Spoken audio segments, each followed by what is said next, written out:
Zulu African soldier. Ellis Celeste African soldier. Namdiashi Iwe African soldier. Kwame Nkrumah African soldier. Jomo Kenyatta African soldier. Patrice Lumumba African soldier. Marcus Garvey African soldier. African soldier, show your power. Show your power and free your people now. Save your people. Save your people. Hi, hello everybody at home. Good evening, good evening. This is Talk Time with Lillian, and I'm Lillian Kunu. Welcome to the program. Save your people from economic rubbish. And the topic today is African woman, sorry. And I have some people here with me, wonderful guests. And I told you more were still coming, but I wasn't too sure. So I will start from the right, from my left, actually from the right to the left, but from my left to my right is Emmanuel Asari, organizer of Nana Santua Award in honor of the Ashanti Queen. And it's been going on for how long now? Since 2012. Since 2012, okay. And yeah, you're welcome. Thank you very much for taking out your time. And in the middle... Thank you for the invitation. He said thank you for the invitation. Thank you too. Ellen Thomas is here with us. And yeah. Good evening. Good evening. And yeah, Maseho. I was sorry. I was kind of excited today because of the people that I have around me. And yeah, thank you very much, ladies and gentlemen, for coming. And the song I played before says African Soldiers. And if you listen very well, it was all a male thing. And I knew the song when I was a child. And I've always wondered... while growing up, I had stories of African women who fought in the battle, but nobody talks about them. So that was why actually I chose the song, because the African woman contributes a lot to society, but she's still, till now, she's still struggling to be heard. Do you know, can you tell us why do you think that is so? And if what is the social reason for this? I mean, is it political or social reason? Is it religious? Is it African that the woman should be quiet? Because I don't think it's African. According to what I heard my parents say, they said the women used to be part of the society. What do you think, Ellie? It depends on how you grew up. Okay. You know, how your parents thought. So my parents were very strict Catholic. Oh. Yes. And so they believed that a woman should be seen and not heard. Oh. And, but on the other hand, when she became a matriarch, she should be heard very strongly. Okay. So we had these two different kind of things that didn't fit together. Exactly. I personally feel that women should be the foundation and the support of the community. Okay. Do you think so too, Maseho? Yes.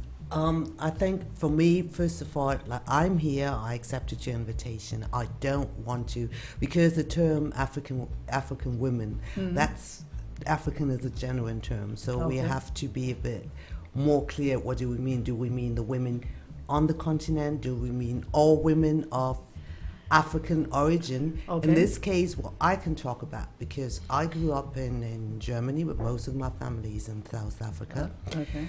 And I also worked for Women's Project in South Africa and in Zambia, and I also stayed in Zimbabwe.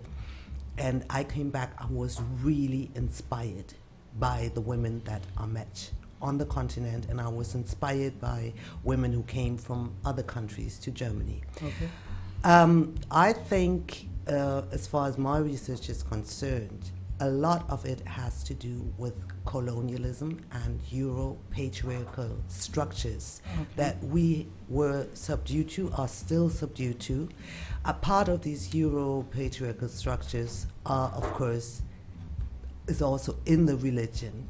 And I think a lot of what happened from the struggle of African peoples, no matter where, and resistance fight has also a lot to do. Like, it changed a lot of the gender structures that had been there before. We were subdued. What is femininity? What is masculinity? You know, who determines that? So I think the role of colonialism, of alien mindset should not be undermined. At least when I look back in my research of how many, not all, societies organize themselves, I find in the past we find more African societies who were everything that we talk now in the West about emancipation, women's participation. I found societies that were more developed, that are actually were more the ideal of what, like in the Eurocentric world, is now tried to what they struggle for. You find it, not all societies, not all, but a lot of them, many most of them. were more too modern, actually, even in a sense, and we can talk about it later. Okay. That's what I can say. Emmanuel, you are the only man in our midst. And it concerns you because the African man these days believe that the woman should be quiet. Where do you think? Do you think that is right? Or, I mean, as a man, you have a family, you have a daughter, you have a sister. Do you think they should be quiet or they should speak out? Yeah, let me start with the question that you raised before. What is the reason why African women are not being heard like it used to be? The reason is that it is not because of colonization, but rather it is because we don't have a written history. You see, we have a problem with follow-ups. Beginning, we were dealing in symbols, with symbols. We symbolize so many things. But because we were not interacting with each other, with each other, and rather fighting each other one or the other way, our histories were not transported from one end to another end. And the stories that we made were not written so that it will be transferred. Rather, it was transferred through oral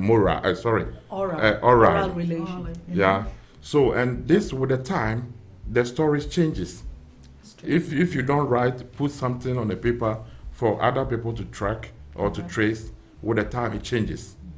So the whole thing became worse when, let's say, the societies were not properly working anymore, and it was destroyed or mangled by the British or by our colonial supremes. Then this is where the whole thing, the whole construct falls. But if we look down there properly, that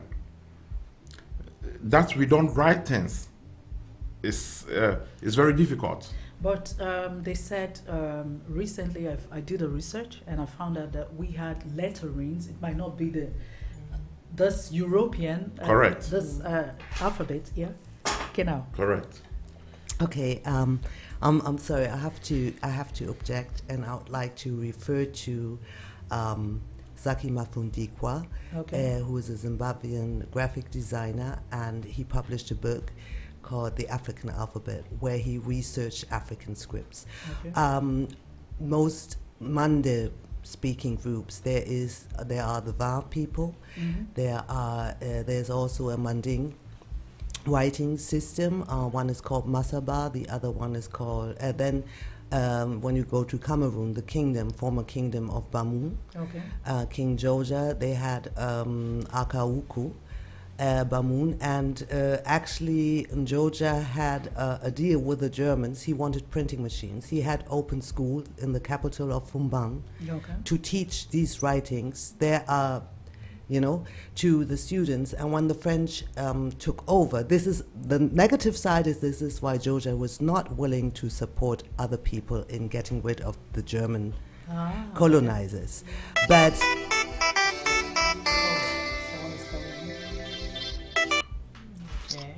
okay. So, Hello. hello. Hello. Hello. Yeah, I can't hear you. Hello. Hello. Hello. Yeah, hi. Good evening. You're listening to Talk Time with Lillian on African Radio. Who am I speaking to? Yeah, this is Obi. Ah, Obi. Yeah. Okay. So, where are you? Sorry, that's the DJ. Sorry, it chose the wrong line to call in. Okay. Anyway, sorry for the interruption. Yeah, you were saying something? Yeah, actually I was. Okay, okay. So what I wanted to say, what happened when the French took over, they decided to destroy. He had written the chronology of Bamum, the whole history of the kingdom, how the people came into being. The French burnt all writings. Okay. All writings, and they said French only. French, which means the Latin alphabet only. Okay. Nothing else. Also, another scientist decided, and she's a white woman, I forgot her name, she said, it depends what we define as writing. Only because people cannot read hairstyles, they cannot read colors, they cannot read accessories. Okay. That is the inability of the other person. But a lot of African people can do this. We see people with markings on the body, and some people say, oh, this is too much. But it means something. You could look at a woman and you could see, okay, she is a mother of twins. She is a mother of 4 children. Okay. She's a married woman. She's a young girl. Yes, you know? And so it's also hairstyle. So every symbol that we have, every visual symbol of which we can obtain information. Okay. Is also a script. So I'm sorry, Emmanuel, I have to oppose a bit. And I actually was going to add that I found out, I know in the traditional religion, the Ifa in Yoruba language, they have the 000, which turns out to be the computer, what they use in, for computer programming. So people were saying that it's like, there should be a secret in there. You were going to say something, Andy? I am a bookworm, and I have a lot of books about the history of Africa and African women, etc., etc. I think what's important when you're asking the question about why are we having a kind of subjugation of women today, you might want to look at the media. You might want to look at how we're portrayed in a lot of our videos with just naked behinds, just painted faces and looking not quite so role model-y. So I think some of the things that men are trying to show also their masculinity, they've been, especially here in Germany, they have a lot of issues here with discrimination more than we do. Okay. They have a lot of issues with getting into places. Even my son, my 30-year-old son born here in Germany, can't get into the disco. You know, so we have a lot of issues that women might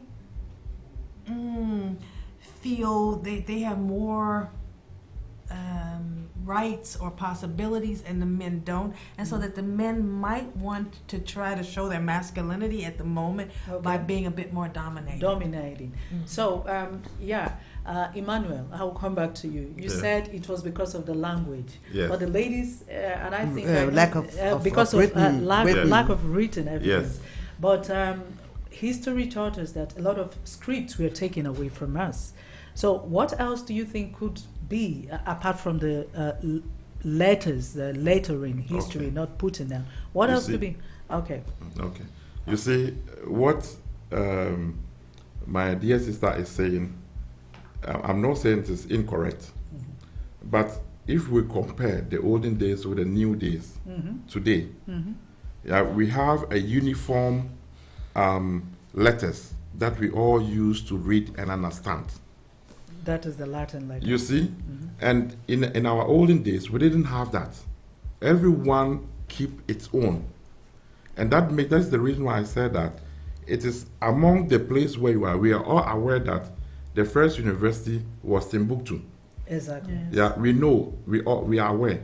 And we know that Timbuktus, they have their style of writing. But this does not reflect to the other African countries. Okay.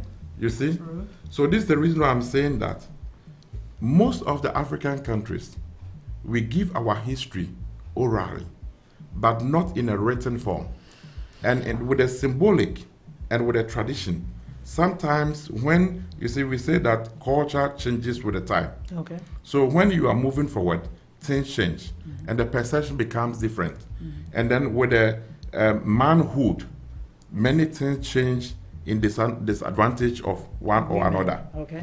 So, beside that, of course, we had colonizations that affect negatively our societies. Okay. Yeah, it is a fact. Okay, so you agree that subjugation of women is not African, is not originally African, so to say. I wouldn't say that. I think we look today, we were also trained and programmed to look at Africa monolithic. But Africa is pluralistic. We cannot just say the African culture. We have to talk about the African Yeah, cultures, which is not negative, who also counter-influence one another. Okay. Because if you tell me like your Africa, Emmanuel tells me his Africa, if Elaine tells me, because also in the diaspora people Adoption. try to reconstruct in Africa what could have been the place that my ancestors come from. Okay. And you also visited, you were also in South Yes, Africa, yes. Elaine. Okay. So Egypt, we have, Morocco. Moroccan has a different Africa. So who am I to say, in this competition between in Africa it was like this, I'm not saying you're wrong. But I'm just saying, if we talk about the whole continent, I can tell you for the South, there was like what we see now like as patterns, Ndebele patterns, which are very known. This used to be, these used to be pictograms. You could write whole letters with these signs. Okay. Girls would make love mats for their mothers with little coded messages. And the funny thing is, people didn't need the same language. Exactly. Even like people like the Luba who live far away, if you were a speaker of those neighboring Bantu languages, you could read these signs in yours.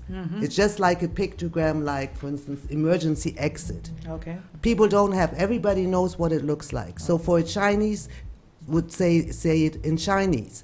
In English, I would say Notausgang in German. Somebody would say it in French. We all know. So this is how it works. We have to be careful. If we do not always want to be stereotyped, Okay. like other stereotypers, we have to understand that we have a dimension. We are multi-dimensional. Okay. Right? And this is important. I think colonialism has a lot to do with it. The being disowned, of land being transplanted, because this transplantation, one is the trans-oriental slave trade, which is the most ancient. There's the transatlantic slave trade, where whole people were uprooted. And disowned of their property. Because if Elaine would ask right now, she knows she comes from African people, even if she takes in DNA tests. But if she'd go back and say, okay, I found the land, I found the people, where's the land of my family, right? The other thing is also these being transplanted happened in Africa when all these people who had to carry stuff, those people, they were away from their family. They had to go with any explorers, whatever, the people who had to work in the mines. So the women and children were left At home. behind at home. So this kills the family structure. This means then again they would push people away from one place and say, no, we build a railroad here now. Okay. So your village, your town has to go. Right? Okay. So where did the people have to go? So imagine like there is a man, he was recruited as a miner, far away from his family, tries to reconnect with the family, but the village just has been erased. So When where's he the get family back, now? okay. Right? So these are structures. This has a lot to do. And then, of course, when you have like unemployment, increased alcoholism, drug abuse, increased aggression, frustration. Yeah, but that is in all communities, not only in the Exactly. In the whole world. That is in the Exactly. whole, because I see Yeah. it here too. Yeah. We see it everywhere. So, but it seems But like I say when it's pandemic. I'm not as educated on the language as these two are, but I do know something about the African women warriors. And we definitely have a history of women who went out as warriors, fought as warriors, and protected their groups as warrior queens. Exactly. So these women definitely did not let themselves be subjugated by Exactly. anyone. Exactly. They made Yeah. men sit down, kneel down, and they sat on them, used them as chairs. So we have different cultures, like you both said, that had different desires. Okay. So we always have to look at the desires also of the community. What does the community desire at the time that we're living at this moment? Does it desire that the men have more strength? Or does it desire that the women are more subjugated or not more subjugated? I don't feel in any form of fashion that I have to be quiet. Yeah. Yeah. Okay, but one thing I wanted to say, when you say it's everywhere, it is one thing when it's everywhere and the society can say, okay, red alert, we need more counseling places, we need more women's shelters, we have to provide more, it's different when it becomes pandemic. So I'm not saying it's a problem that doesn't exist anywhere. But when I worked in Zambia, and I will never forget how one of the initiators, because this was a women's organization and they had to ask for funds to build the first women's shelters in Zambia. A lot of mines had been closed, so the men were unemployed, started drinking, and the abuse went sky high. This affected the country more. So she said, do you know how we feel? The way we women also fought, were beaten, ended up in prison because we fought for independence. And now we have to go to the white men that we helped to chase out of our country and beg for funds, for shelters that protect us from our men. Do you know how I feel? I couldn't even respond to that.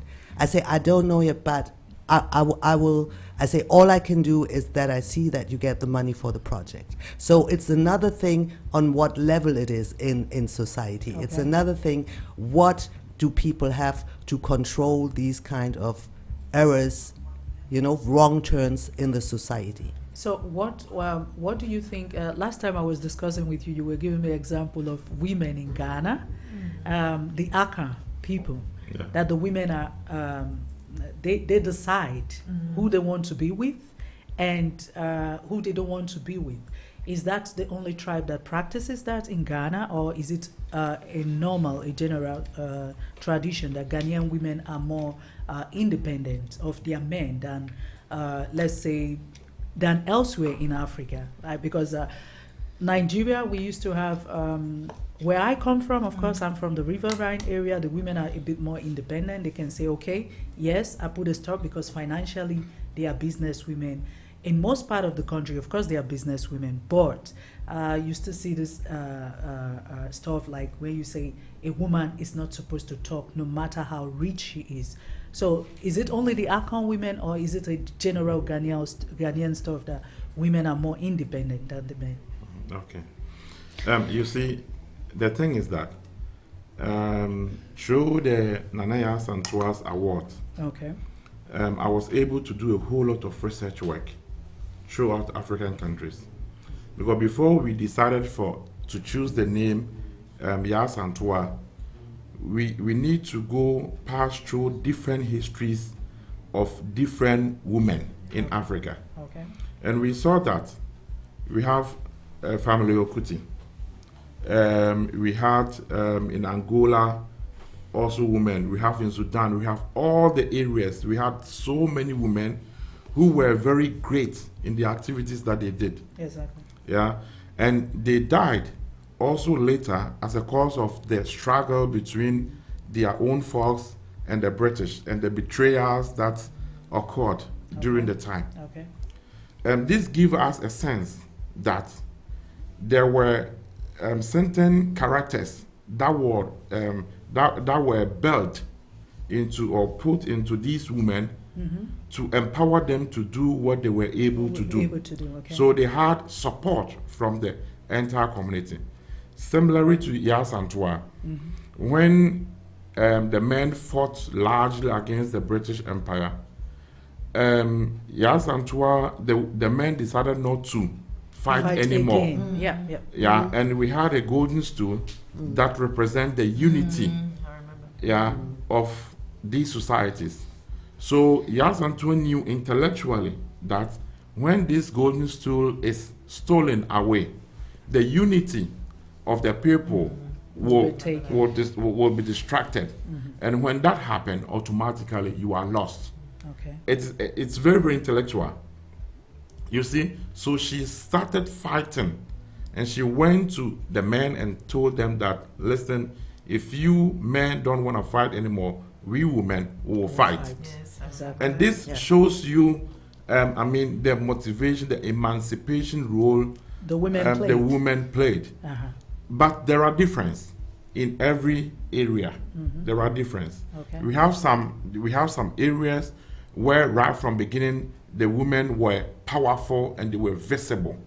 And we have in other cultures and traditions where the women were not visible, but they play even more decision-making role than even being visible. Yes. Okay. You see? So all this tells you the balance in the society that were created. Okay. Of course, on the other hand, you can also realize that because we had a time of agriculture, farming was the non plus ultra. So therefore, the women were not physically fit, strong enough to do all this, and the men were doing that. So this gives the men more power to also have certain resources, control over the women. Okay. But this does not mean that in the entire society, the individual women might not have enough to say. Okay. But the collective women had enough to say, and it is the collectivity that changed society. Yeah, but not the individual. But the African society, okay, let's say in Africa, let's talk about Africa specifically right now, the women are unheard.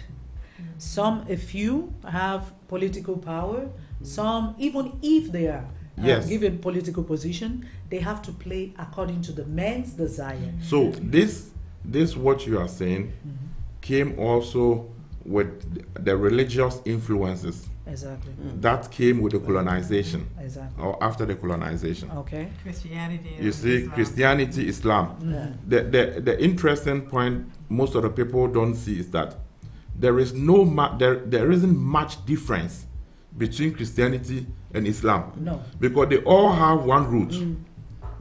Yeah, you see, and the root that these religions come from, is where their culture and traditions also generate from. Exactly. So you cannot practice someone's or certain religion without practicing their cultures and traditions. And this is influencing our development. Exactly. So now we have something that's called cultural syncretism. And this cultural syncretism is confusing.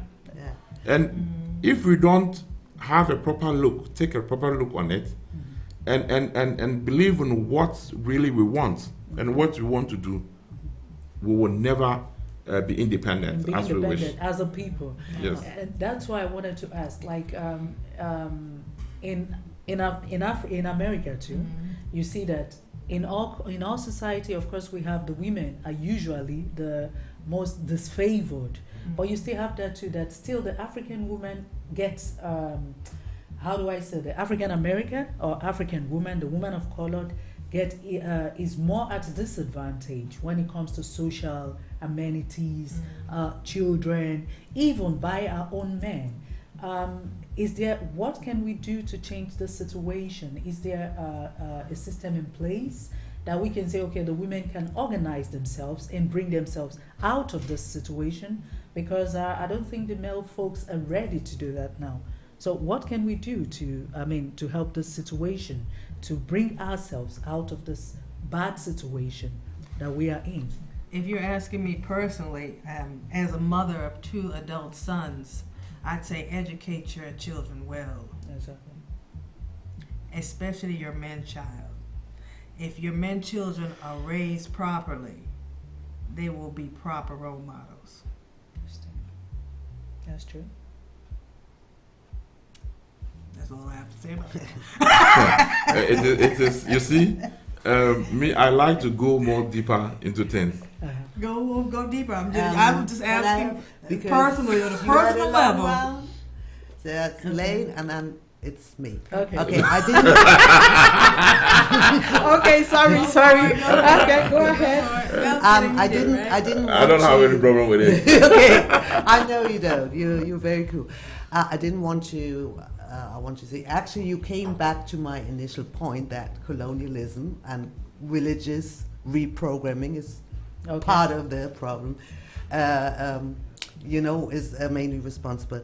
I would like to bring in some perhaps highlighting facts. Okay. I think there is also today, especially in the media, I don't read really Asian papers, but I can say European or also American media, there is a certain desire, or has always been, to portray women of African origin as weak, if they are portrayed at all as weak, like the starving woman with a baby.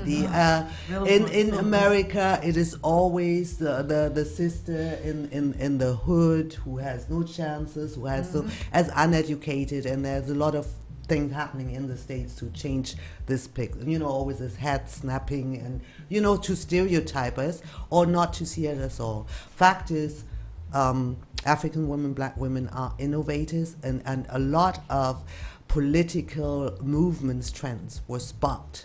The thought behind it, the original thought, was a black woman. I just think about, for instance, everybody talks now in Germany about intersectionality, like how racism, sexism, homophobia, how all forms of discrimination overlap. Who started it? Kimberly Crenshaw, who is, don't correct me if I'm wrong, I think she's a lawyer, an African American. She was the first to talk about intersectionality. Now everybody acts like this is the term. Yeah. Also white feminists. Let's talk about intersection.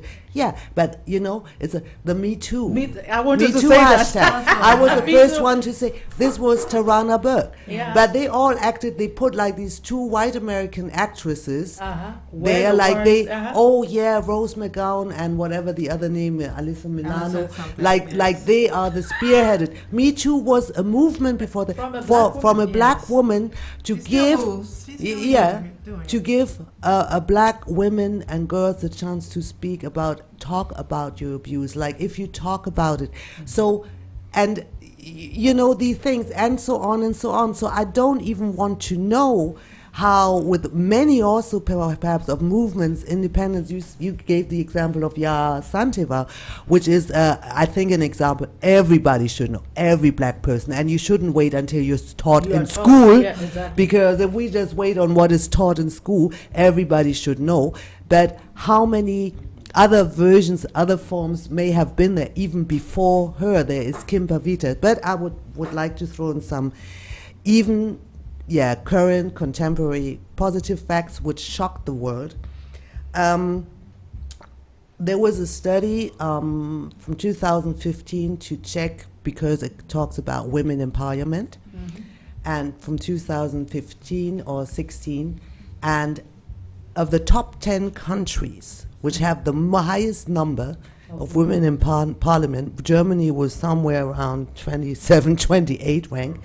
4 of these top 10 countries are African countries. Okay. Rwanda is the number 1 country worldwide with the most women empowerment. Okay.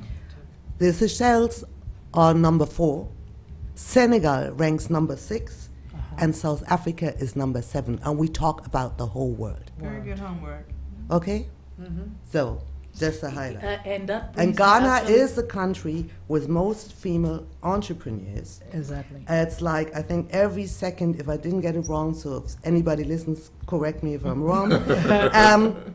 I think more than 50% of Income. enterprises are run by or started by Ghanaian women. It's like Okay. a continuous stream of startup of business, even with little investment capital. So I'm just saying, imagine if women originate from Ghana or any other country, if black women had a chance, you know, like to get loans. Now, if we compare this to Germany, the German situation is that they know that female business founders, businesses founded by female entrepreneurs, when it comes to startups, are more successful than those started by men. But of the, I think, 25 million that was spent during the last 4 startups, only 15% of the funding money goes to female new entrepreneurs. So where does it leave us as black women in Germany? If you know, because this is in general for women. Okay.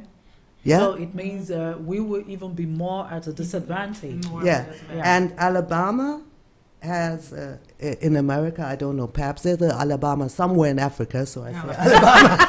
Yeah, it could be, it could be. So in 2016 has elected 9 black women judges. Yes. Okay. yes. So you see, but still the media is like, help the poor, poor woman, black help woman the in the whatever, in the slum, in the ghetto, in the favela, and we're all, wherever we are. So it's like, and this is a hard pill. Like the parliament results was a hard pill to swallow for Western states. Germany ranks number 27. Oh. 4 African countries.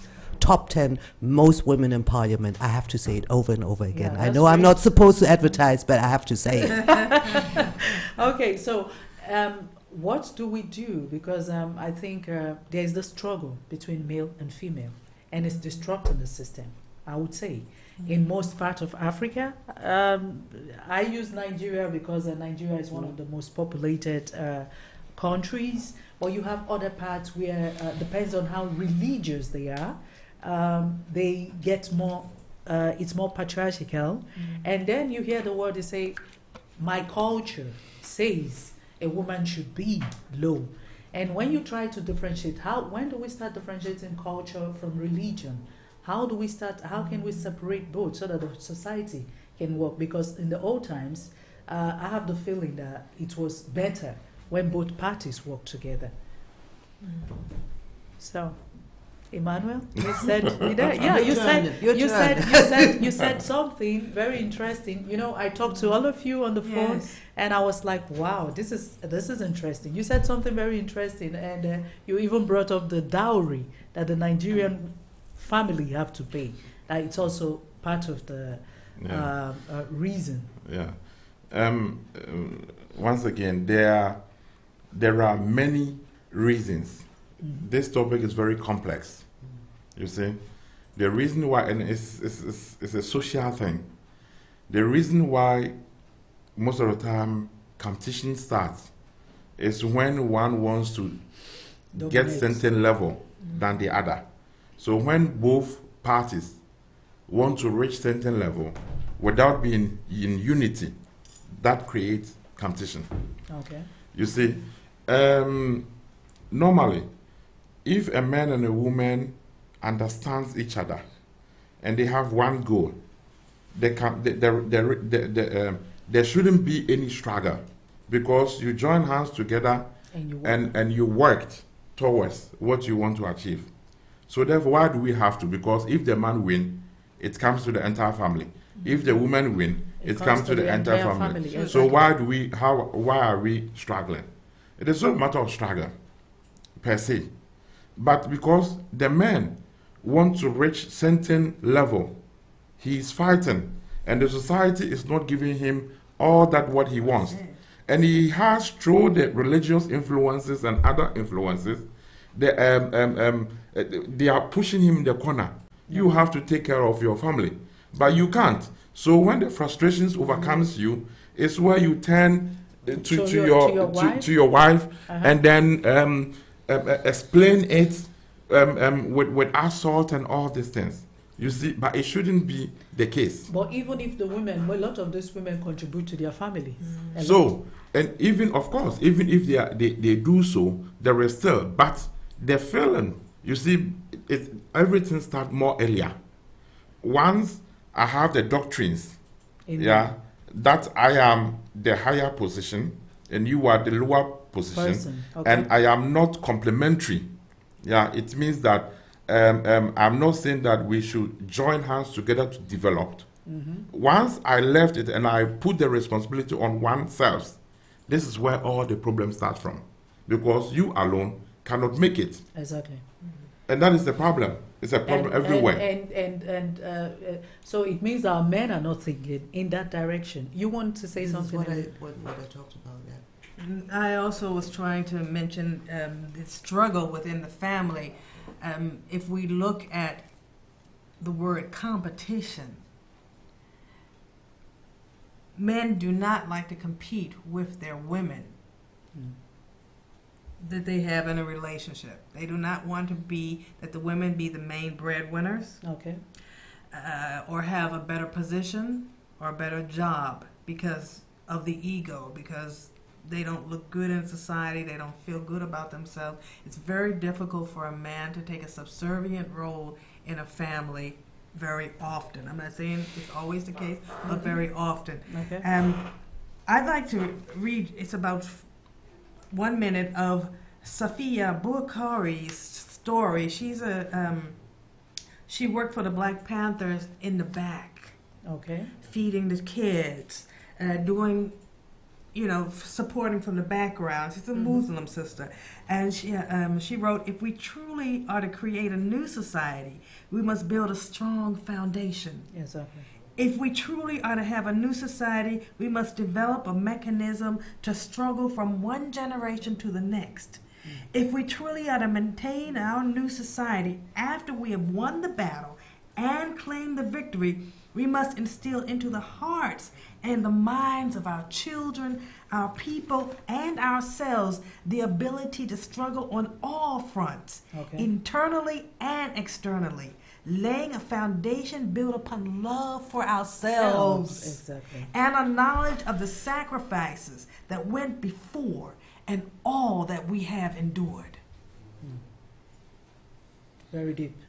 It's very deep. And when we can do that, then we can march forward. Yeah. Wow.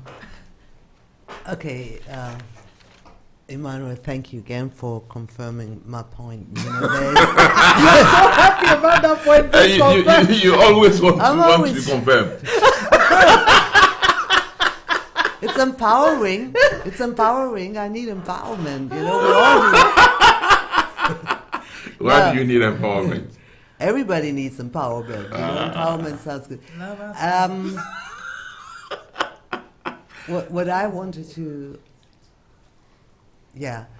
come into this was beautiful, but to make it work, because like I say, I know it doesn't matter what culture, Black people, we never have a problem to say things nicely. We never have a problem to analyze critically, painstakingly. I think innovation, initiation, creation is not our issue, and I say it really in a pan-African sense, but many of us have a problem with completion. Just like it's so beautiful that you have created the Yaya Santiwa Award, but there may have been others who had a similar idea, but they got stuck halfway, to complete it. And I think when it comes to another competition is we see a lot of things that we do or have done or want to do, and then we see people of other ethnicities or Europeans.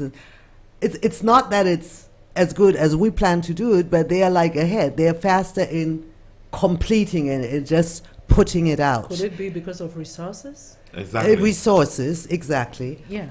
Education and resources. But one thing that inspires me from the history no matter what society, because you mentioned farming, but you know, we should also consider there are a lot of African societies who didn't farm. We had nomads, we have gatherer, hunter people. And as far as script is concerned, for instance, the Tuareg, like the Tifinagh script originally was a script of women. Men didn't write; they had better things to do. You see, so what inspired me, for instance, is the sororities and fraternity structures in many African societies. What white ethnologists renamed secret societies, but basically it is like interest societies where men have like certain societies that they belong to have a network, and women have their. So, but they called it like cult and secret because people accompany to. Social club. Yeah, but I saw. But I saw, and this really inspired me because in a new form, people continue it there. And I felt like when I was on the continent, like that a lot of things, despite having to be NGOs, despite having not really too much as governmental sponsoring, I looked very critically at what I experienced here as a women's movement, because I say these women are not given anything by the government, but they organize themselves in a way. They research for sponsors from abroad, for funding. They just do things. They get together and get things done. And in South America, it's also like this.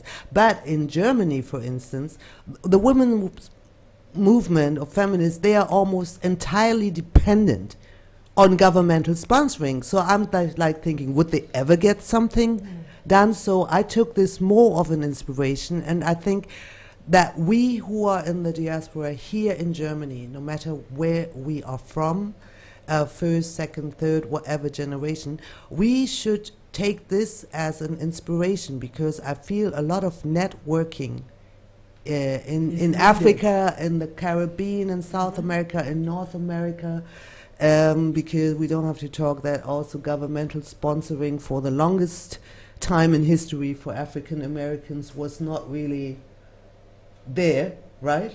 You see? And they just get together and say, no, we want to change this in our community, and we do it. And I feel in Germany is a bit of a laziness. It's like, okay, so we have to establish a Verein, and but who's going to, I mean, I'm not saying all, that's a general thing. It could be like that others do it different. But this is what I took as an inspiration. If you want to get things done, we have to. What happens on the plane? Why does this perhaps solidarity or network skills that are somewhere else, and then the person gets up at the airport in Fuhlsbüttel or in Tegel, and all of a sudden it's like, no, I don't trust my people, we can't work together. And I think this is also disturbing among black women here in Europe, in Germany in particular. Like all these networking skills, this coming together, let's do things, and we are here, and especially Hamburg, it's like I do my thing, I stay in. Yeah, but sorry, most of these women are family women.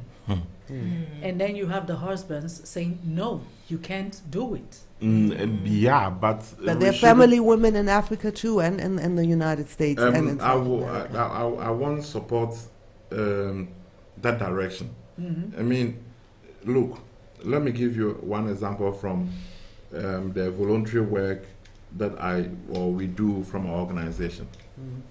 There are examples like the women struggle to get to Germany, and then you have to work 3-4 times in order to have the money you want to have to supply or to support your family back home, here your children, and then also of course your husband.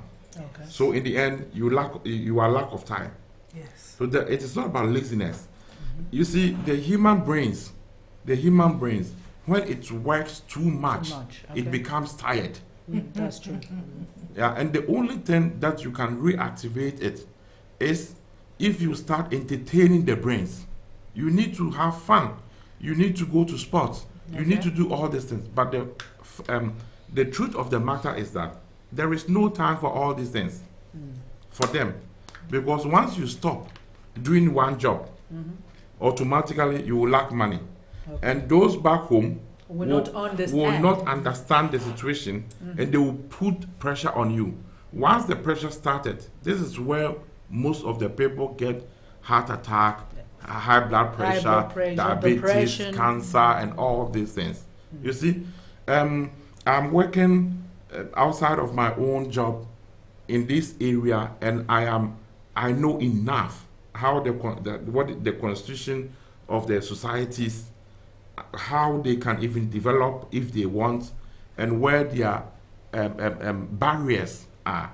Okay. You see, we are being challenged from different facets. First of all, even when we are going here to school, we have a competition with the whites. It's true. When you finish with the school, you have a competition with the whites and with your own community.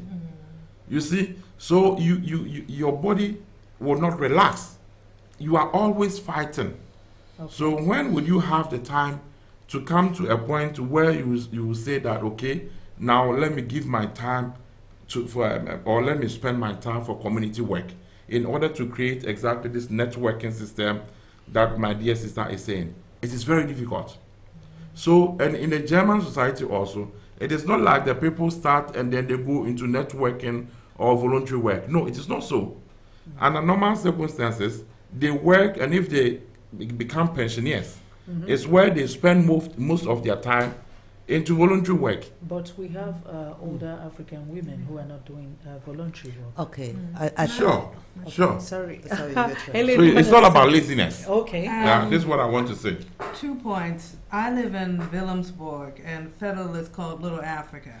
Okay. I teach there, and I teach and I help in the community. And of course, the older women, my age bracket, I would say, do not have a lot of energy left over after Exactly. 2 jobs.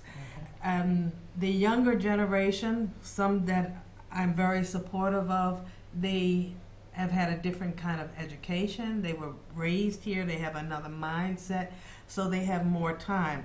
I can speak for myself. I started working with 16, and I have been self-employed since then. I've had to raise 2 kids, a huge house, be on tour, and be in the community active. So if I use my own self as an example, it is possible, but it is a hell of a lot of work. Yeah. Sure. Sorry.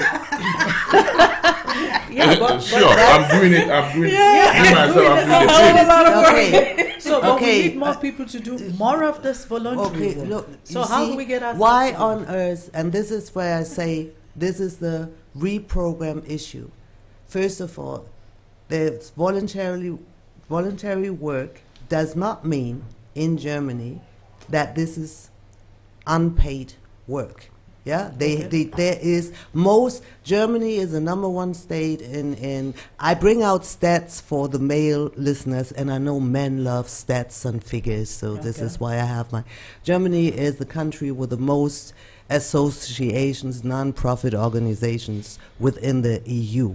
I think we have about on the average, I think we have 1.5 of the so-called Vereine for every citizen, for everything, you know. You can go to a flower Verein, you can have, the dove Verein, we everything. Yeah. And most of them, even the big ones, you can employ people if you know how to get the funding. Most of them, they have compensations for the people. It's like voluntary work does not mean it has to be for free. So where does the mindset go wrong that black people always associate I'm talking about Germany. Voluntary, I must work for free. Yeah. Also, with the 2 jobs, I can say that for the past 20 years, the women that I work with here, it was black women who got me into the general women's movement structures. Yeah. These women, I met one Nigerian lady, a doctor, she had 7 children. She was lecturing all over the place. She did organize things. So this I don't want this cliche of this, the African woman has a family, that's why she has to stay at home and cannot do things, because this is not even like, I mean, not in the Africa where I was, all the women had children, they had things to do, but they were also active and organizing things, and I'm writing my thesis, then I wrote a book, then I'm running a radio program, and for the school I do this, this is definitely the situation for many, but there are others who are in a more privileged situation, so it's up to them. They know the infrastructure of Germany very, very well. They know how to apply for funds. And I'm asking myself, what about all these men that I met that were running African organizations 20, 30 years ago, like the African Students Organization have a history of almost 40 years in Germany. Many of these men also had family, so why didn't they stay at home? At home. Right? So why is it that the women, they have to stay at home? It's not bad. You're the first person to look after your family, but I think if we come together more, we will be able to achieve more for ourselves. But unfortunately, and there are also single mothers. I raised my children by myself because it's a taboo topic, apparently, in some African communities. But the fact is, we do have single mothers. I worked also in the office for a project, and a Zimbabwean lady. She was a mediation integration something with people who had like small children to prepare them like for elementary school. This was like for first generation immigrants, and she was in charge of the African. It was a Ghanaian, like for Ghanaian women, and she was just shocked at how many she saw who were actually single mothers. I know from another gentleman, I think the organization is called Honorable Ghanaian something. You do things like that too, né? Yeah. What? What you do is nachhilfe. Yeah, That is but we shouldn't. After school lessons. So we should stop just talking in this way, like and the husband and the family. We do have single mothers in the black communities. We have those who feel this is a stigma. We have those who get depressed about it. Actually, nobody has to be ashamed. It's an integration time. Germany has a high divorce rate. So, and we also have to, I don't want these women to feel bad because certain events you turn up without a spouse, like they feel devaluated. It shouldn't be this way. I can testify to that. In the Nigerian community that I know, they get spotted, they get jeered at. So you have to be strong. You have to be mentally strong to be able to stand that pressure. So a lot of them just say, I want to stick to myself. I know a lot of them, and they will just say they'll rather be indoors than to go out. They feel left out. Get out. Because they don't know who they can trust, who they can come out to. Then every second person says, hey, get out. You can't keep a marriage. And that is one thing. Now we have this mentality like marriage is the trophy. It is good to be in a marriage situation, but why is it that the women, they feel it more, and especially the African women, I would say, women in Africa, they feel it more that they have to be by force. They have to, if they are not married, like they are already 30, the family is calling, hey, you are not married. So that is where it comes from, actually. For fairness, I also have to say I got to know, and I know one in particular, two African single fathers here in Hamburg.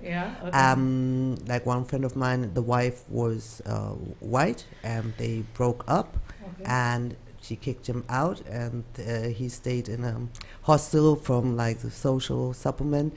And the next day, she dropped the son, who was just 6 months old, and she said, "This is your baby, it's not mine." See, and I'm just saying, and this is another taboo word, of course, who talks about like single black fathers. Nobody. And you see, and I think this is one step where we just have to be say and honest, because like, yeah, we are discriminated. If we look at what is happening in Chemnitz, I mean, being German and black, I'm not even like that. I can say we are an officially recognized minority. But we have to say, we have to accept the reality, I think, at least here, that we cannot change from here certain structures in another country, on another continent, another culture, even if we feel connected to it, like to South Africa or in the United States, you are always on, but we have to work where we are, and I think we have to be realistic about our situation, and we have to learn that our communities are open to everybody, and we shouldn't stigmatize, like, because somebody is single. Some people need psychological help. They have treatment, and but they all can still be assets to the community, and I think women, no matter what situation, contribute a lot, and we are also one thing that we all have is classism,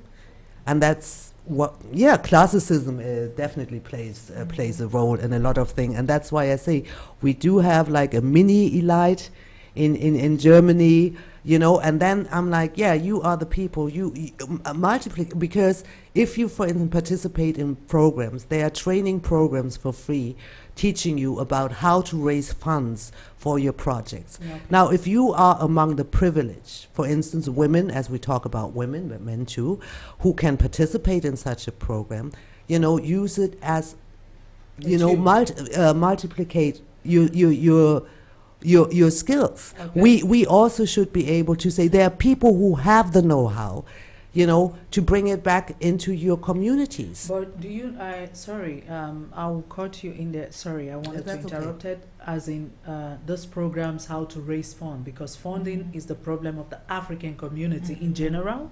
It doesn't matter if it's the male doing the project or the female doing the project. How to access funding is usually the problem. Now, in some time back, some 5 years ago, I used to attend a lot of seminars, and there are a lot of black women there too, who wanted to do something for their community. But guess what? Till now, none were able. Somewhere along the line, I said, you know what? I drop it, I face my life. Some are still on it till today. So what are they doing wrong? So, yeah. Well, we're in a society, I wanted to go back to the conservative African society. Black Americans also adopted or inherited or took a lot of the African culture and kept it in the U.S. One of the things is our value when we have children.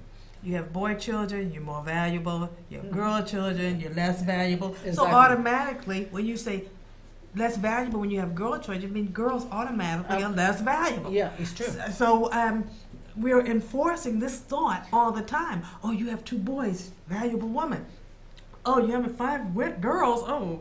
You can't make boys. And how many men divorce women that can't make boys? And even if the woman has just 5 boys, then you see everybody. Oh, she's a strong woman. She's a wonderful woman. She can do what she wants. So we have that kind of conservatism, So I wanted to hit back on that. We have that in the States too.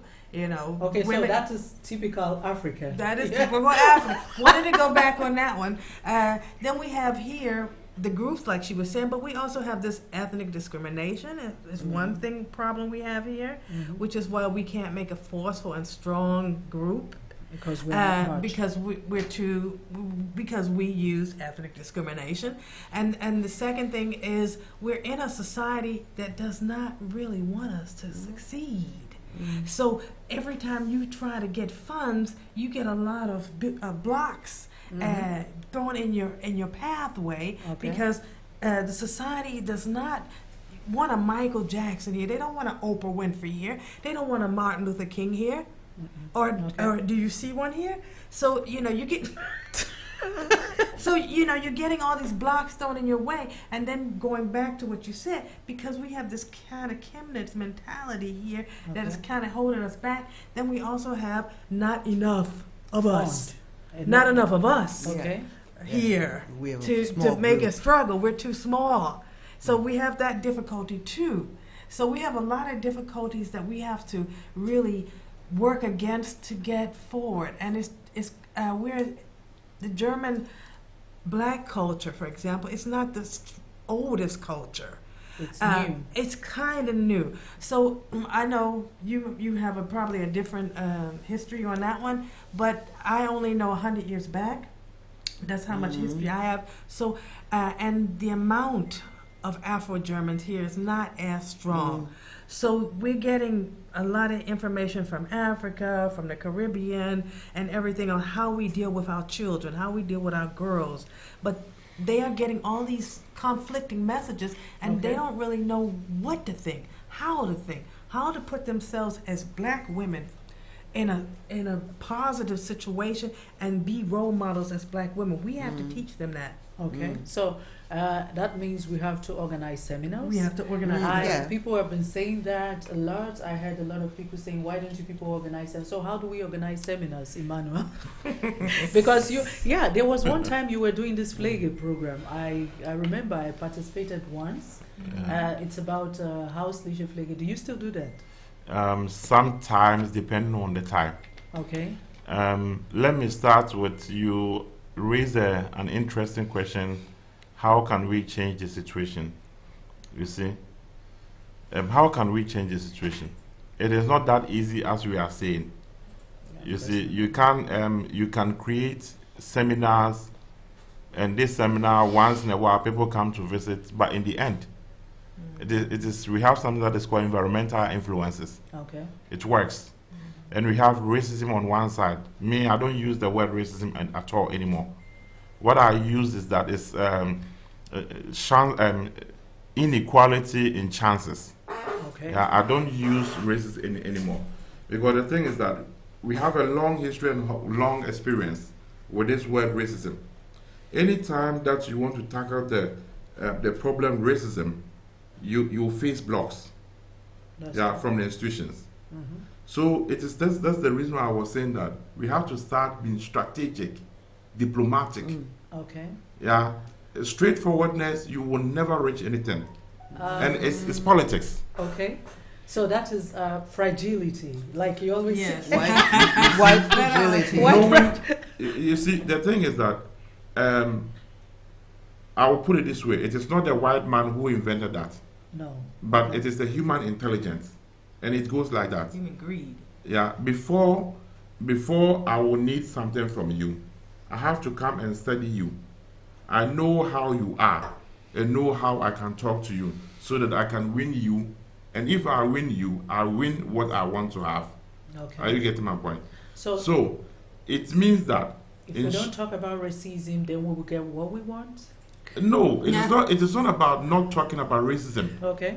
But it is rather you can change. You see, what is racism? Racism is I am disadvantaging you because of your race. Yeah. So we have the main point, disadvantage. So how can I minimize the disadvantage that I have? It's when I'm talking to you and talk, oh man, Lillian, you are so beautiful, you are doing good things. You see, you have to win the people. So you have to placate me. No, not necessarily placard. You see, business people every day, and I tell them about racism all the time. I'm quite sorry, but every day I know, but I mean, we are talking of. You see, it's like you can talk about racism how long you want. That's why I'm saying we have a long experience with it. Okay, and it isn't bringing us It is. I mean, I grew up in this country, and I had enough time with the institutions and with the school, with white people. I mean, we grew up with them, so we know how they think. Nobody wants to have something to do with person who always come with negativity. It's human character. So, but I will come to you and tell you that, you see, there are problems here. And these problems, if we get the problems eliminated, okay, we will win. You win, I will win. So then it becomes different topic. But it's like because I know most till now, not until recently, the Afro-German community were kind of quiet. They weren't saying much, and we still aren't going forward. So could it be that it's not discussion of racism or just the general approach that is wrong? I have I do understand where you're coming from. Yes, there are, but I have to say, as my experience, as I used to be, I used to give workshops, and I was also worked as a supervisor concerned with regard to racism and sexism. Okay. And it was white people who paid me very well. I've never had a job. They wanted to hear. They paid me to learn about racism, how it functions, why it is there, how they can sort of sensitize themselves to become less racist. Meanwhile, also, it's a market. It's a market. When you look at the anti-racism experts, books you can find, critical whiteness, white people actually took over because there is a market for this. Rassismusforschung. There is a guideline against racism written by. So it has become a market. So I'm like, and now I'm supposed to step out because white people have taken over and seen the marketability. If a white person is talking about racism is okay, but the moment a black person talks about it, then it's not okay. Yes, and it's not quite there. People, listen, look at Chemnitz right now, because I have a bit, due to the current events of what happened, and it was a Cuban German that got killed. And definitely you could see it was Afro-German, somebody who was visibly of African origin. And now instrumentalized by Nazis, say, look at those foreigners, those refugees, they killed one of us. This man had before been beaten and harassed by the very same people. Also, when you look at what happens, there are a lot of the anti-racist, this is the thing, anti-racist, people who want to work for, the integration, do all these programs. We are never as good structured, because I do agree with you when it comes to being more, what did you say, structured, informed, strategic, and also professional. And the thing is that all the people want to do, let's just make it simple, say like the good ones, even in other contexts, not only racism, are never as organized, as well organized as the wicked ones. That is a basic human problem. That's, I would say, it's always like this. Okay, the ones who are never organized as the wicked ones. No, the wicked ones have everything ready. This is what we call in our society smartness. You see, the guy is the person is smart because he was able to achieve his or her goal. So he's smart, or she is smart. Well, I do teach business English all day, every day. And I teach business management and planning and strategic planning. And unfortunately, I don't have that many black businesses that I can teach. So, of course, I'm teaching the skills of management skills mostly to white Germans, which is unfortunate. It would be wonderful for me to be able to teach this to the black community instead of always, I teach it at the university, I teach it at folks school, I go in companies. If I could teach this to the black community, it would be wonderful, because I've been teaching this for the last 12 years. So, but unfortunately, there's hardly any black business community that says, ask a black woman to come and teach them black management skills. And that brings me to something that we have this problem of treating each other, not, you understand, we would rather patronize others than to patronize ourselves. Yes, exactly. Right. Yes, this is a so-called colonial legacy.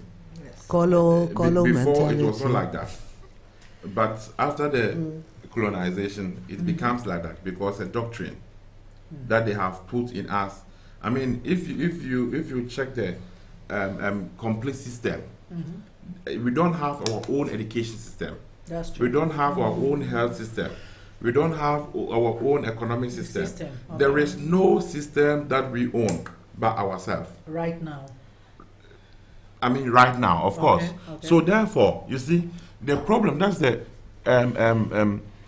we have a big problem with culture in general terms. Okay. You see, if you are talking about culture or traditions, this does not mean that we are going to drumming and dancing or acting. People, when you This is, culture is not about that only. entertainment. Yes, not just. You see, Exactly.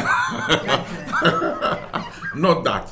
You see, Literature, if we are talking about culture, traditions, Uh-huh. it means the way I do my things. Things is true. And things is in general, everything. Yeah, that's true. You see, everything. So what am I saying? So, we don't properly analyze our own environment. What is the demand? Exactly. We don't do that. And even if we do that, you will have people surrounding you who will tell They that will discourage you. forget it, it will not run. You see, and it's a continuous thing. You see, and if it is, you can only manage through if you are really convinced of yourself, and this convincing comes from home. It starts from home. The parental education can strengthen you in a way that anything that you take and want to do. You do that no matter what other people are saying. You see, and so it means that we have to go back to our parental education system and tell us what are those instrumentarium that will entice us, that will strengthen us, our spirit As a community. as a community. That's what I said, teach your kids well. You see, for example, when we were young and going here with our white friends to school, they will tell you, a friend of mine, he called Frank. Frank told me, you can speak English very well, so I will teach you physics and chemistry as well as mathematics, and you can will teach me English. Yeah. This is what his mindset was telling, because he thinks that science developed from them.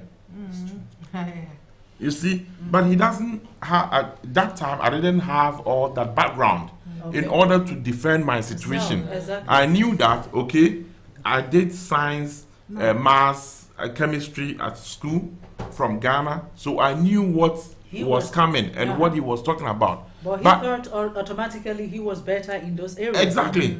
You see, because they have a stamp on you, what you should be. What you should think about yourself. What you should be, not thinking. Thinking it's a short-term period, but being is you have become unchangeable.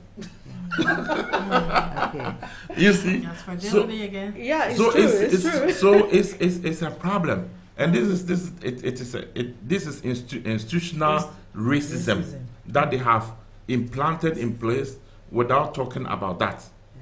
Exactly. You see, so can you go to your teacher and tell her that you are racist? Yeah, I think I had an issue like that once when I felt that my child was not taught properly about Africa, and that is one thing. You hear the schools, they talk about Africa, only the trees. Yes. You hear the children climb, and the mothers who are supposed to go, and most times, like currently in Germany, or the African families that I know in Germany, the mothers are the ones who stay at home most with the children more. Yes. They cannot even call the school to say, I don't like that. So, and the people didn't know that. Most of the white people didn't know that. When as we came here earlier in the earlier stage, there were no integration courses to visit. That's true. Besides, even jobs, you are not going to get a working permission to go to work. You see, there are so many struggles they put. So this struggle have shifted in the future. And so the upcoming generation have effects from this negative development. So therefore, because of all these things, I mean, up to date, sometimes you have a symposium, want to invite your own black people or they will black, not come. they will not come because they don't have the the confidence to stay on stage with other white people to discuss intellectually about certain matters. Last time. It's a problem. I would like to get back to the topic because all these points are true, but it also shows how much you know the need is there to talk about all aspects. But I thought like the topic was The women, so I would like to go back to this. Everything you say is true because also for women, because you know we often say, and you know, when it comes to women's struggle and for empowerment for young girls, you can do anything a man can do anything, but you can do it. But it's also true for the negative, that when it comes to classicism, we have this orientation too as women, like women who have the education or like who are academic at the top, you know, perhaps looking down and feeling like, you know, like the poor woman only exists on the periphery, you know, is on the periphery of my environment. We also have ethnocentricity, right? It's reflected when we are taught this, to look down on people because they are from 50 or 100 kilometers up north, and we shouldn't talk to them. It's in us. We also have prejudices, national preservations. We look at us. We come here into like when we're here in Germany and we meet women. We are perhaps sometimes not so prepared for women of other nationality, black women, and then they do things and we feel like this is not black or African, but it's they're black, they're African, but you know, so everything, we have this too. So sometimes, and like Elaine said, made a very important point, we are not many black people in Germany. We've also been trained that when we see a group of 50 black people together, or just 10, to say, wow, there are many of us. And in reality, it's just 50. But you see like 100 like Japanese with cameras going around, kawaii. We say, oh, it's normal. There are not many. We don't talk about an invasion. You know, but I think 2 years ago or something, when we were at this Africa festival here in Wandsbek, you know, there were some friends, and like one went for the first, and she said, but it's full of black people here. It's full of black. And I'm like, but, well, it's called Africa Day, so they came from all over. It doesn't mean we're many, and we're sometimes, you know, because they always program us like too many, and then we already feel like we see, like perhaps a group of 5 black people in a corner, like, there's a demonstration?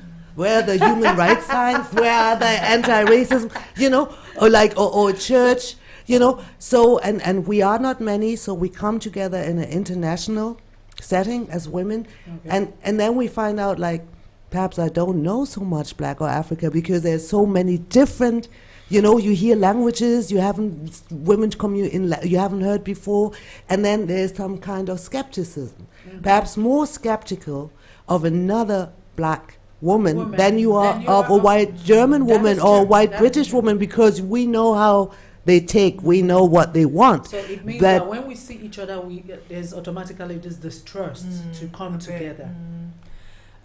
Sometimes, I mean, not always, you know, but at the beginning, I have been told from many sisters that I am privileged because of where I came from, the U.S. If I look at the news today about what's happening in the U.S., I don't feel that privileged. Trump, thanks to Trump. I am so sorry. I don't feel that privileged at all. That's the one thing. And the second thing is, you don't know my background of what I had and what I did at home. So maybe I grew up in the first 60 years of my life in a village with 900 kids that are from, you know, parents that were druggists, people that didn't want their kids, et cetera, et cetera. So, you're making assumptions. So we are quick to make assumptions when we see people and hear, oh, she's from Ghana, she's from Nigeria, she's from Liberia. We're quick to make assumptions without knowing ahead of time exactly what their background was, when they were in Liberia, when they were in Ghana. We don't really know. You have to find out. And the only way you can find out is to work together, to network. That's the first thing. The second thing is, a couple of weeks ago, I was at the ISD Bundestreffen. Okay. As the Initiative Schwarze Deutschen. Okay. What Mazzeo said is some of these people was obvious to me, and it was my first time being there. You've been there, I think, a couple of times. That many of these young Afro-German adults are not usually around other black people. Okay. And there are a lot of sensitivities and issues, and they feel threatened, they feel Emotional. If you're emotional, I mean, you could feel all this kind of yes, you have to go. Energy that I never had because I grew up in a black community, in a black family. So if someone says privilege, yes, that was my privilege, is to grow up in a black community where the mayor, the police chief, everybody was black. Was black. Okay. So that privilege I did enjoy. Didn't think it was a privilege, it was just a fact. But that is a privilege that I did enjoy, and I realized that the moment I saw this group of people, and I thought the only thing I can give them is experience, my Oma, my grandmother experience as of how it is to live in that kind of society, the positives and the negatives, and to show them I don't feel so privileged coming out of Trump country.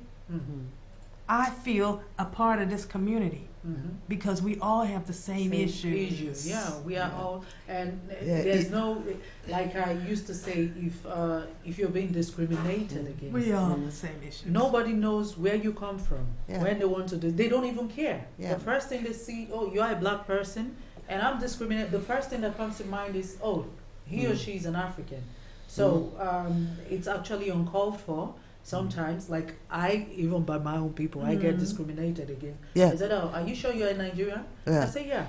No, Why should you are lost. You don't know. but I mean, we do this. We like I say, because and this is why I always I'm very blunt, when it comes to white people, So I was raised by them, so I don't have really a lot of manners that other people have, and and I'm always taught, yeah, I didn't know, and I don't know why black people there's a lot of animosity and why and I'm like saying, so what?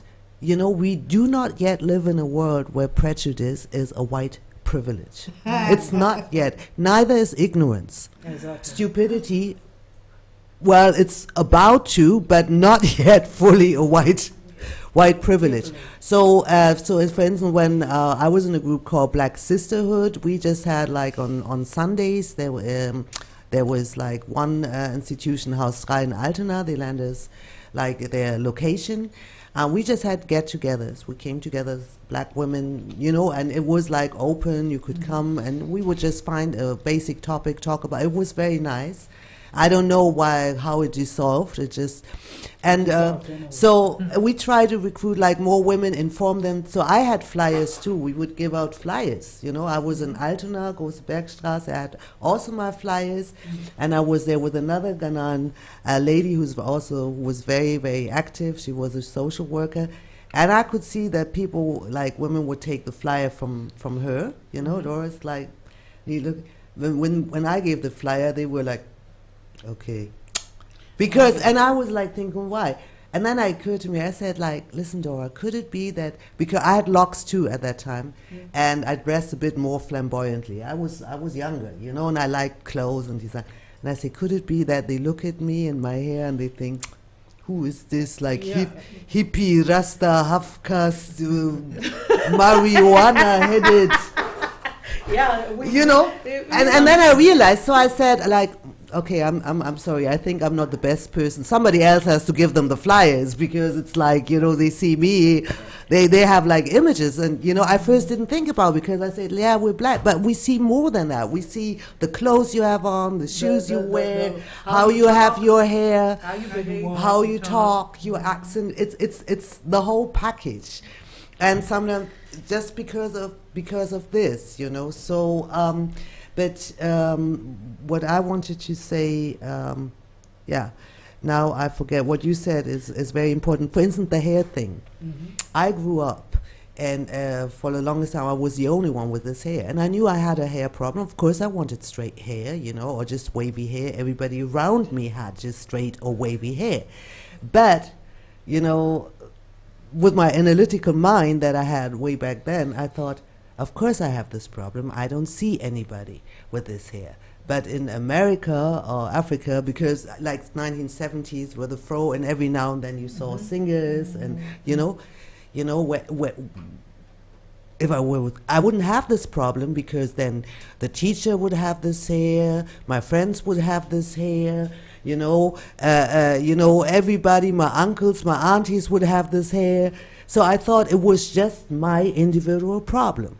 Until I came to Hamburg and I started doing hair, and I learned how to say bad hair in 5 different languages. That was devastating. But you know, our hair, I think there must be something with the African hair, because I remember that back home, when you get to a certain stage, if you're going into secondary school, you have to cut your hair as a girl.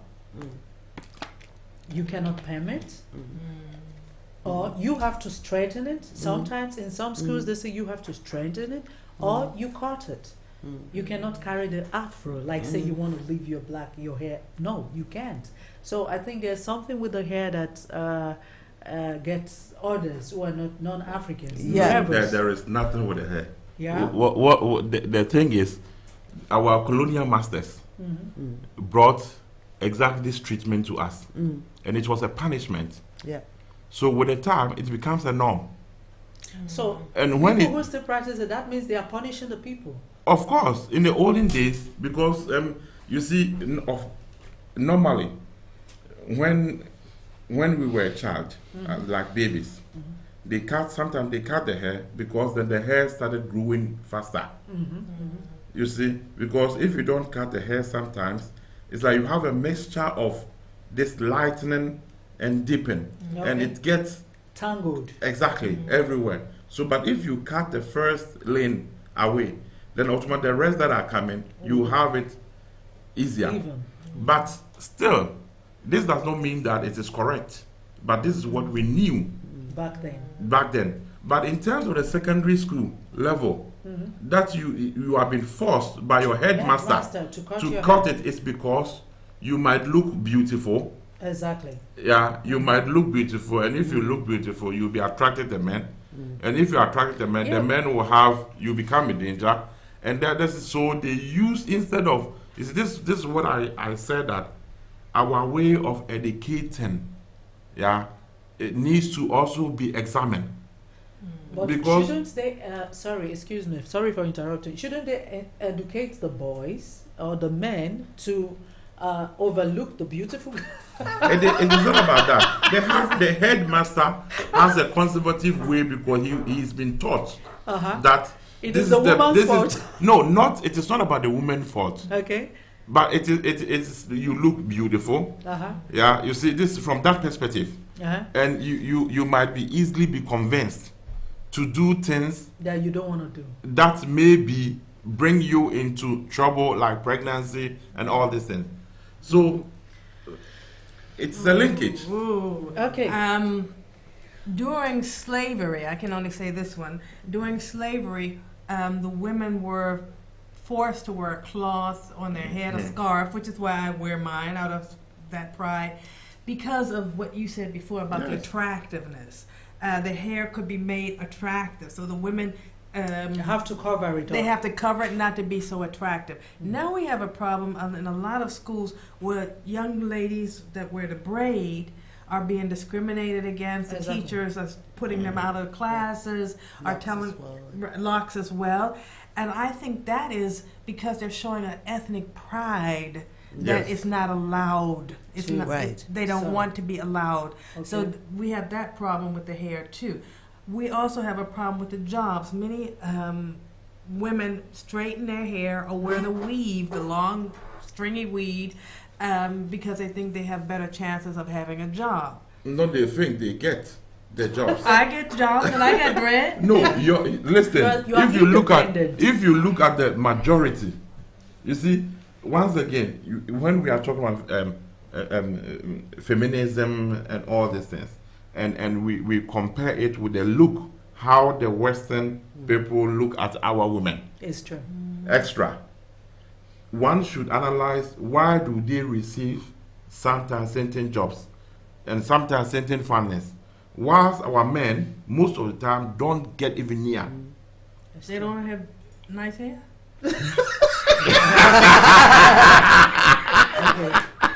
You see, you see. Then joking, man, I'm no, don't worry. Get No, a don't weave, Emmanuel. Get a weave. You see, don't worry. You see, It's not why the brothers. I'm but sorry. those days they But- used to weave hair. Oh, Yes. the 40s in the Yes. States. Oh, they had all this strange you hair. see, so the fact, I mean, I'm talking as a man, as a man, and at the same time, I can put myself into these white people that gives sometimes many chances for certain specific reasons. Yeah, Okay. because they want something, and you come and you turn yourself, you are beautiful, Attractive, of course. and you see, and then you get what you want, and later on our women say, yeah, I'm too feministic. You see, Yeah, men are beautiful too. You're beautiful. it is true what you are saying, Yes. but we are not talking about you and me. Oh, So being beautiful You see? is now a problem. it's eye Or of you should- beholders. And the eye No, of the beholder, it right? is not a problem per se, but it is what you want to achieve with it. with it. Okay. Yes, okay. Yeah, the but, intention. but in our culture, we were attractive. We used to dress attractive. Yes. Yes, oh sure. Beautiful In, cloth. in fact, makeup. I found out that makeup actually it is African women that Yeah. used to wear makeup in the Yeah. old days. Yeah. They used to paint their faces Of course. somehow, some with white, some with charcoal, Yes. different colors. So Yes. looking attractive has always been part of the African culture. Yes. Yes. You know that the most ancient, like these, everywhere you go now, you buy. Okay, Emmanuel you may not know, but like the eyeshadow palettes, the makeup palettes, these little ones. You have eyeshadow, you have a bit of rouge and lip gloss. Why do you think? When I might you not can know? go, I don't know, but if you go to the museum or Louvre, you see the oldest one come from Egypt. They're like Exactly. Yes. Exactly. to 5,000 years Yes. old. Yes. Exactly. These exactly the makeup palettes you see now everywhere. from Egypt, This yeah, is exactly. exactly a copy of Egypt. But what I wanted to say with the shaving of one of my nieces too, you know, she told me because she had a bad perm and a lot of her hair was broken off. And so I told her, like, perhaps for the time, you know, you get some twists or some braids to give it a break. And she said, then I'm not allowed a technical college. Why That not? was in South Africa. Also Because in you South could, Africa. yeah, Oh, you yeah, could yeah, not, yeah. what Elaine said, and then with the Tignon laws in New Orleans, like the head wrap, or in South Africa too. And because the hairstyle was so much more for men and women back then, it also said something, classicism again, about your social status, Yes. because you as an ordinary woman are Privilege. not allowed the same hairstyle as And the the same royal, you know, then a minister of Uh-huh. whatever, you know, you cannot have this hairstyle when you're just a shoemaker or, you know, like a Yeah. construction worker. Yeah, but You have these. So what they did, Europeans, and don't forget in Germanic history, you know, under Roman colonialization, like in Germanic history, only the free men, when they had long hair, that was the status of the free men. The slaves had short Okay. hair. Yeah, But then the Romans came, you know, and the Romans had short hair. So what they did, the first thing to civilize these Freemen. barbarians, they shaved their head. It was a humiliation. So these people store it, and then they go centuries later, they do the thing to other people the because they underwent this experience. The same experience. So, So, okay. you know, the so same that's where it came from. That is the reason why I said that practicing someone's religion, it comprises of someone's culture and traditions. Okay. So when you are taking someone's religion, you are taking someone's development. Identity. Okay. You see, and you yourself with yours, you become a conflict with yours. Can't you combine, like, say, I keep my culture, because if you say the religion, Islam and Christianity have been in Africa for long now, and they cannot be kicked out. So what about we combine the culture, like our traditional ways, with those religions? Isn't that a possibility to infuse both? Yes, of course. Sometimes this is what we call a cultural syncretism. Okay. You see, syncretism means combining two cultures together. Okay. But the problem with this syncretism is that you will turn, and you become conflicted. Exactly. Yeah, because it is not the entire society that are doing the same. You see, if you grow up from certain development, certain society, you are all there. You all learn the same thing, and this creates understanding. Exactly. And if you are getting to the next level, still you can bring the people. You see, it helps you for organizational structures. Okay. But now you are conflicted. In the beginning, you are still conflicted. So, I mean, what are the values that you can stand upon to bring people unified together? Together, okay. You see, for example, if a Christian meets a Muslim, they both are from Africa. The one will say that he's a Christian. I'm a Christian, you are a Muslim, so we can match. And that You is see, wrong. and that is whether it is wrong or not. I won't put it that way. We are But human. We are humans. We should be able to get together. We should be able to get along. I mean, if we're supposed to be serving one God, and then we conflict each other, it's funny. So some of these religions don't have certain regulations, exactly. and you have to follow those regulations. Okay. That's a problem. I want to give just briefly two examples because, like I say, we have to come together. And though I'm not convinced myself of these Abrahamic faith, I respect everybody who has it. You know, I'm not saying, and I would not have the nerves to tell anybody, because if I want to work with black people, African people, right? I would not have the nerves to belittle anyone because you decide to be a Muslim. There's also a history of Muslim resistance against colonialism, right? Amadou Bamba, for example. There's also a history of Christian, what you said, to bring it together, resistance against colonialism.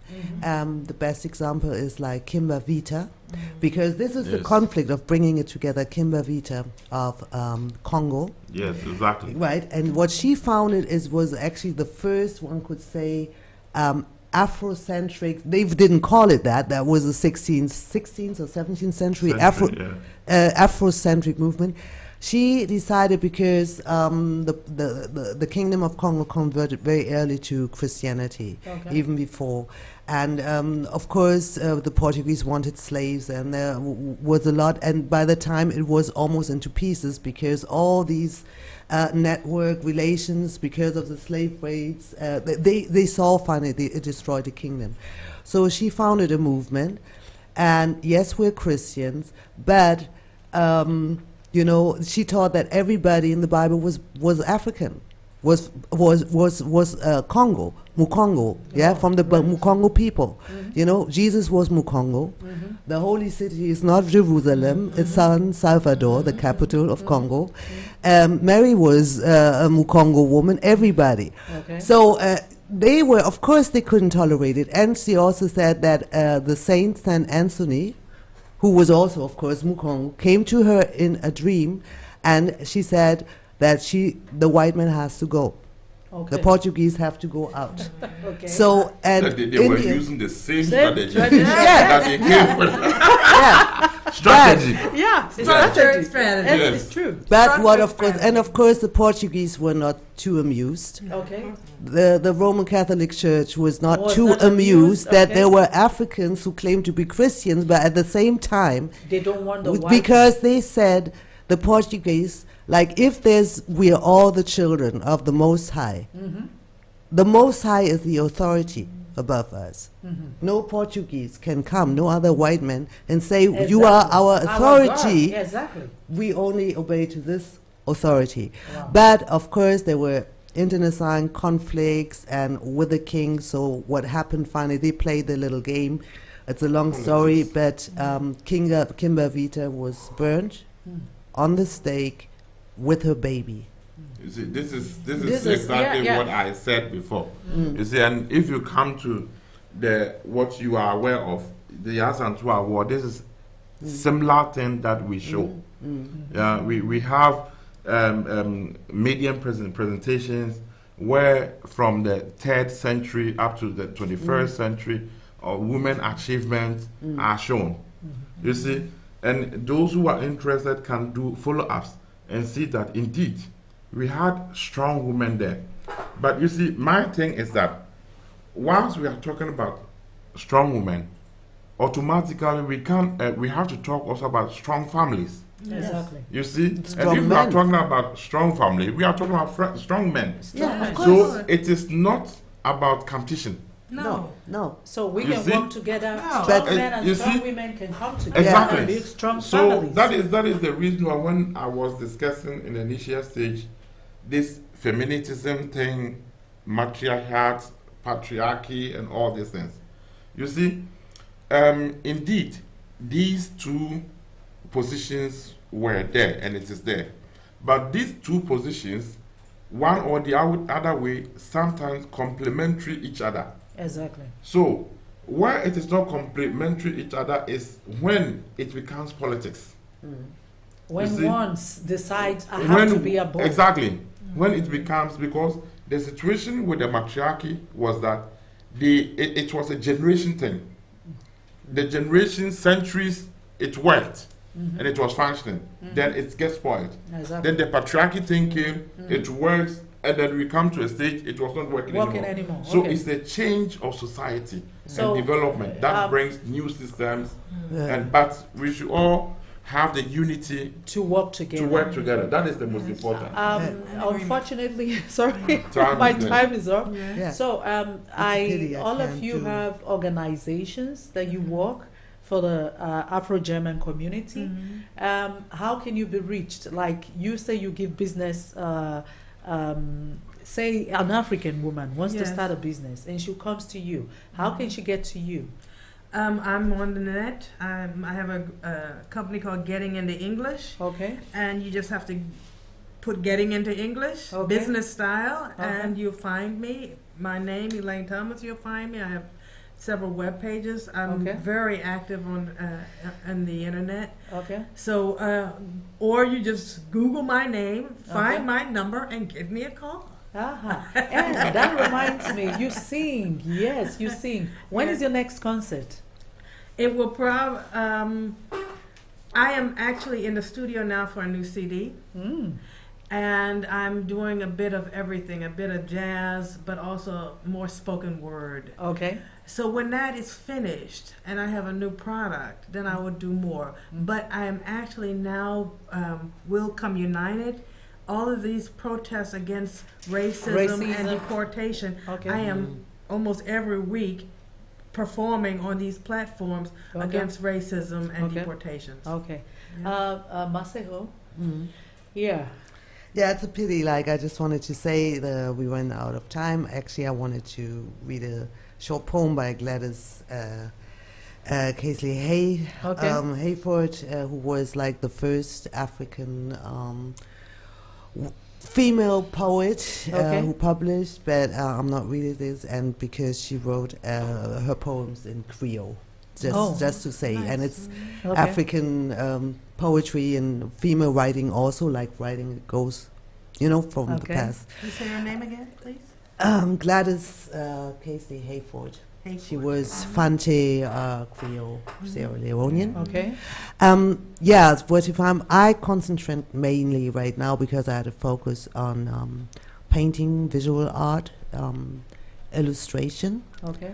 or writing, and in Berlin next week because at the Biennale was the first time a film about black female visual artists in Germany. Okay. Yeah, and it's very successful. And now there will be a book out Mhm. where an interview with me is also Okay. in the book. Okay. And I don't know if we managed that. I got my painting on the book, but for the next one, yeah. So this is what I focus on, and I would be happy to hear, from creative black people Okay. in the community, Okay. preferably visual art, graphic design, writing, because I'm not against the musicians and singers. I know a lot of people, but they know how to, network. But so people, Okay. yeah. And even if you just paint for fun, and think you're not good enough, you never know. Painting classes, like say young women who want to learn how to paint. You see, that's the thing. I'd like to do the things, but I also have to see that you have to create a foundation for yourself first. Okay. But yeah, right now I'm sort of getting more into learning how to get fundings to be able to Still do funding. these things. Funding. We're back to the thing, problem. right? Back The to same thing. Every and time we over. talk about our problems, we talk about the foundings. No, because I've done so much for free, but I have a child to take care of. I have bills to pay. Yeah. And That is what I'm and saying. this is the what thing, we're and saying. we need this. We need more, and we also have to see how we network more about. Even if we can just get a room, I can also just do it. People can just donate, but so anybody out there or here, if you know of any, if you feel like an art workshop for black young people, anybody who's interested, because I'm also old, so why shouldn't you start painting? Some people start things late. Yeah, I would do this, to do paint workshops. Okay. Yeah. Cool. Okay, That's sounds nice. good. Sounds good. So Sounds we'll come good. to that later. Yes. Okay, and thank you, Emmanuel, Lillian. One last word. Invite people to your program. When is it? Nana Yan Santua Award. Yeah, the Naya Santuas Awards present this time African Achievement Awards, Okay. and it is happening on the 29th of September. Okay. It is cooperated with a business delegation from Ghana, Okay. and it is going to give out also an international recognition award. Okay. And we are going to have a whole lot of fun, get ourselves connected. Are we invited? Of It's course. for free. It's It's free. actually for free. Yeah? Okay, Yes. It's I for come. free. You get the only thing you get to buy are your drinks, I guess. Yes. Yeah. That's not the case. I thought we need a special No, with no, no. gold It's for letters. free. No. invitation. I will post because I wasn't so sure if it was coming, Yeah. so I didn't post. So I will post that later on Facebook. And Yeah, because you see, that is the reason why I like such discussion that we are leading today. We should do it more. exactly. Yeah, and more intensively so that it will be seen. I mean, the event itself has the aim to make our achievement visible. Exactly. You see, and we talk about collectivity. If you have 10 visibilities in terms of achievement, you put together, automatically this can create multiplication factors, Exactly. and the multiplication can also entice others to get in. It's true. Yes. And you see, and at the same time, once we are living here in Germany, we have to learn to deal with Germans, yeah, in a positive way. I had to deal with them all my life. I don't know. Integration. I know. That's what I'm saying. You see, if we want to reach certain standards, Yeah. we have to work with them together, hand in hand. Okay. And men, women, men together. German, blacks, Everybody African working together. together. German So- black, hello. That's not a contradiction, okay? Yes, that's what I said. She's You can German, be- she's Afro-German. Just both in one, you know? So That's what I say. it's German, And African, Okay, My okay. You kids see? are Afro-German. Afro-German. Okay. I'm not complaining. No, but this is really the mistake. We should not see German as a color anymore. No, we have to get it's away true. from It's that. true. No, you are right on what you are saying. But in Germany the has- end, Actually, Germany the has kids all the we colours. born here, Yes. the kids that were born here, the black kids, they are Afro-German. Yes, my kids Whatever are I don't know, Afro-German. the mentality, I've seen some of them. German- like German. my friend's son will say something, and I say, "Oh God, you're so German." Yes. Yeah. And he doesn't see anything wrong Because with he it. is German. He is German. Yeah. So, on the last we have people who will sing raga there. We Okay. have people who will sing funk and soul, G-funk, Okay. nice, and we have also persons like what is her name again, Tavares, who also will give us some African flow.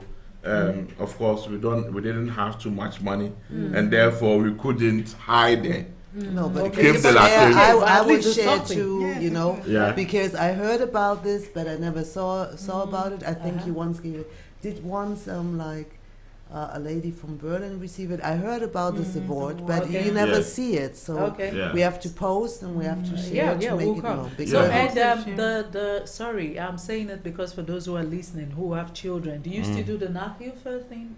And the Nachhilfe, as she's saying rightly, no time anymore. You spend too much time. You see, Well, I thought you got funding for that. yeah, we had funding. We got funding for that, but the Bezirksamt didn't want to Sponsor sponsor again. it anymore. You see, that's what I'm saying. We are discussing this thing. Next time, I think we should discuss about political participation. Exactly. Yeah, how we can get into politics, because Exactly. politics is where the decisions are made. Yeah, Yeah. exactly. So, but once So we the are program went just like that.